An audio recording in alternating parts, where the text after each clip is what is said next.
I decided to make a video just on this because I get asked so often, why are my macarons hollow? So this video is going to cover just that.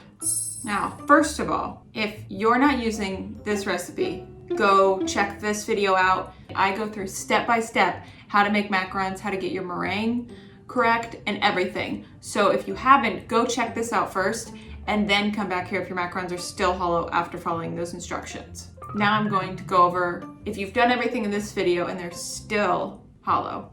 So you need to make sure you're making the meringue the right consistency. So that's when you have the egg whites and the granulated sugar together and you're whipping it up. You want to make sure that that gets to past stiff peaks. You want it to clump up in the whisk attachment. So here is what it should look like. Okay. Do you see how I tap it out and I hit the thing and it kind of clumps out? That's what you want.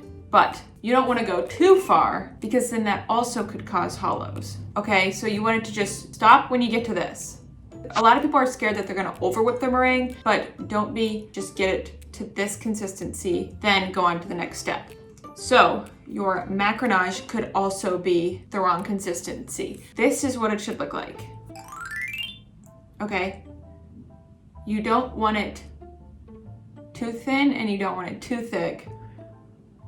But that's kind of annoying for me to say because how do you know? So you just have to keep watching these videos and just really take note of what it looks like when I'm letting it go off the spatula and what it looks like in the bowl. So you don't want to underfold it and you don't want to overfold it. So really make sure that you're counting each time and you can compare. So do it 60 folds one time, 65 folds another time. You know what I mean? You could even, I hesitate to say this because I don't want you to let the batter sit, but you could even separate the batter into like 3 different bowls or 2 different bowls and fold it 60 for one bowl and 65 for another bowl or something like that. So you get different consistencies so you can see which one works better for you.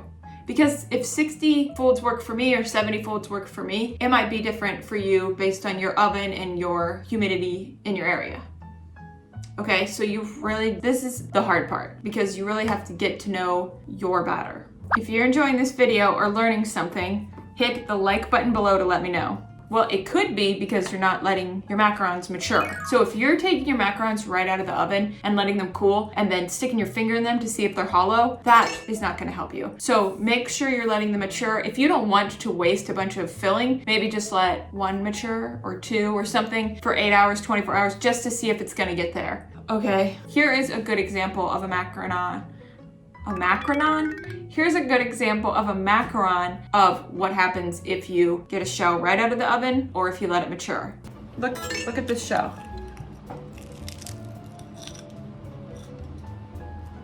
See that? That looks like it's hollow, right? A lot of people say that is a horrible macaron. People would say that's crappy, that's bad. No, that exact macaron turned into this after it was matured. That's a good looking macaron. Look at that. See? That is the same macaron as the one I just showed you. Same batch from the same tray. Okay? That one I didn't let mature, and this one I filled and let mature in the fridge for 24 hours. Okay? It's very upsetting when I see people throw out hollow macarons that aren't. They will be fine. Yeah. So, I'd listen to her. She seems cool. Okay, now I've said this before in this video and probably every other video I've ever made, but make sure you have an oven thermometer because you have to get the heat right if you're getting hollows. I mean, hit the heat right anyway, but you really need to make sure that the heat is the right temperature and your oven could be 15 degrees off and you don't even know it. Every oven I've ever had has been off. So make sure you have an oven thermometer, even if you have a fancy new oven, or even if it says that it's at the right temperature, it could be lying to you. So get an oven thermometer, get 2 oven thermometers, put them in different corners just to see if there's any hot spots or anything like that. Then If your oven is actually at the temperature you think it's at, that's great. Maybe if you're still getting hollows, try raising the temperature a little bit, okay? And that can help with the hollows, or bake it a little longer, okay? Try that. But I'm a little worried that people are trying so hard not to get hollows that they sacrifice the consistency of the macaron. So they are not getting hollows, but then their macaron is completely full, but like crispy. You don't want that. You want it to be like, you want it to like melt in your mouth, okay? So really focus on the texture before you focus on if it's hollow or not. So don't like crank the heat up and let it cook for a long time to get that full shell, because that is not the ultimate goal. The ultimate goal is to make a great tasting macaron, okay? No one who's not a macaron baker cares about hollows. So work on the taste and the texture first, and then if your macarons are like, if it's like you're missing part of your macaron, that's how hollow they are, then go through this. Okay, but focus on the texture first. You don't want to bake it really high and have a completely full, perfect looking shell, but then you bite into it and it's crispy or too chewy or something like that. Okay?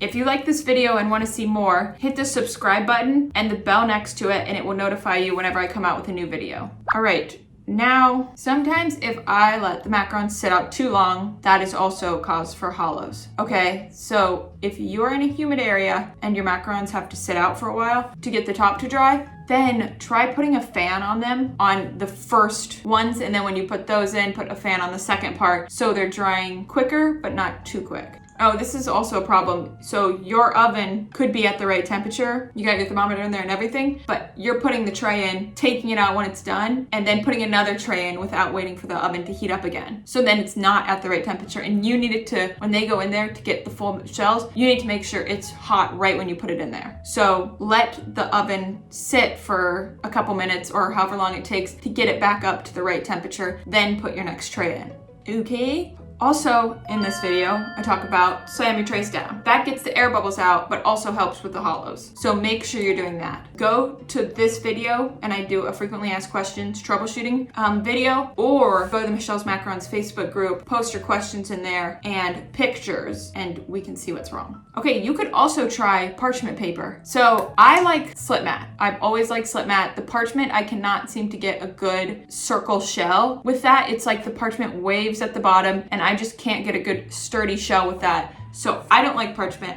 but a lot of people do, especially if they're having trouble with hollows. And Nicole from Bake to Yours, she has a YouTube video where she talks about what the insides look like, testing different mats. That will help you decide what kind of mat you want to use, or if you want to use parchment. But I still use slip mat. I love slip mat. Okay, now I say this a lot, but if you are troubleshooting and you're trying to figure out what's wrong with your macarons, stick to one recipe. I mean, I like this one, but stick to one recipe and only change one thing every time. Okay, so don't change the stirring amount, the whipping amount, and the parchment. Only change one thing. Maybe make a half batch or something like that, and then change how many times you fold, one time, you know, each time. If you're at the point with your macaron baking that you're worried about hollows, your macarons probably are amazing and they probably taste great, and you can still make them up and fill them and give them to friends and family. So the hollow thing is usually a problem of a more experienced macaron baker that has done everything right, and now they're like, what can I do better?